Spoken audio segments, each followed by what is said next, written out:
तो आइए देखते हैं वृत्त क्या है। देखिए, किसी भी समतल पर असंख्य बिंदु रख लिया हमने, असंख्य बिंदुओं को रखने के बाद में उनमें से एक स्थिर बिंदु लिया जाता है। जैसे हमने कोई स्थिर बिंदु ले लिया, इनमें से ये ले लिया स्थिर बिंदु। अब इस बिंदु से जो समान दूरी पर हैं, जैसे ये है 5 सेमी पर, एक ये है 5 सेमी पर, एक ये है 5 सेमी पर, सभी समान दूरियों वाले बिंदुओं को मिलाकर के जो आकृति बनती है वह आपकी वृत्त कहलाती है। ये सभी 5-5 दूरी पर होंगे, समान दूरी पर होंगे, और इसमें ये बीच वाला बिंदु जो है केंद्र कहलाता है, वह बोला जाता है स्थिर बिंदु। और इन सभी को मिलाकर के इसका एक चक्कर बन जाता है। तो आइए एक परिभाषा और देखते हैं इसमें। पर पाई की वैल्यू बताइए। वैसे 22/7। 22 क्या है? अगर इस वृत्त का पूरे का एक चक्कर 22 इकाई है, यानी सेमीमीटर कुछ भी है, तब इसका व्यास जो है पूरा 7 सेमी होगा। इसके अगर पूरा एक चक्कर 22 सेमी का है तो इन दोनों का, इसके चक्कर का और व्यास का दोनों का अनुपात ही पाई होता है। तो पाई बराबर 22/7 ही होता है। यानी पूरा एक चक्कर जैसे ये 22 सेमी है तो इसका व्यास जो है 7 सेमी है, तो दोनों का अनुपात 22/7 होगा। या इसकी ना 22 की जगह कुछ और भी हो, लेकिन इनका अनुपात निकल के आएगा काटने के बाद में, वो 22/7 ही आएगा। अब देखते हैं वृत्त का क्षेत्रफल क्या होता है। तो पाई फल हो गया 22/7, या ये कह सकते हैं वृत्त का एक चक्कर अपॉन वृत्त का व्यास। तो पाई इक्वल वृत्त का एक चक्कर कहा जाता है परिधि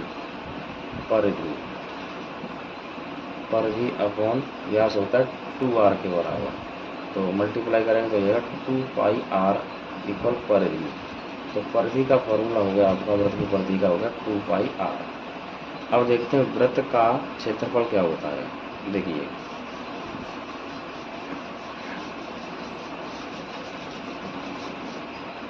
वृत्त का क्षेत्रफल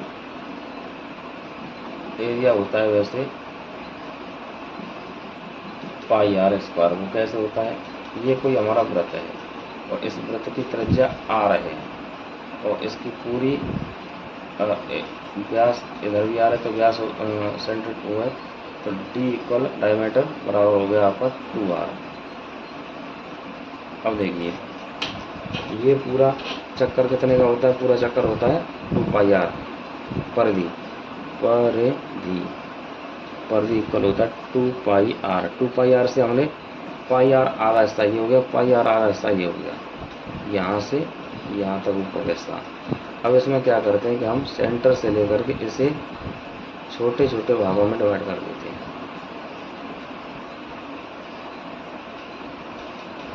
और इन छोटे छोटे भागों को क्या करेंगे? छोटे छोटे भागों को यहाँ पर, जैसे इससे एक पीस लिया हमने, ये लगा दिया, इधर से एक पीस लिया, ये लगा दिया, उधर से एक पीस लिया, ये लगा दिया, इधर से एक पीस लिया, ये लगा दिया। इसी तरीक़ा से सारे पीसों को लगा देते हैं।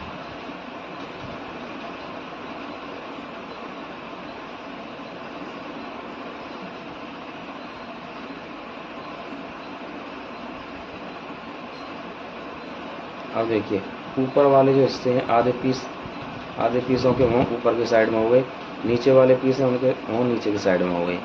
इनकी लंबाई पूरी कितनी? πr। ऊपर वालों की लंबाई πr। अब यहाँ से यहाँ तक क्या है? इसकी रेडियस है, रेडियस r होगी। अब ये आकृति बन गई आयत के टाइप में, यानी रेक्टेंगल। तो एरिया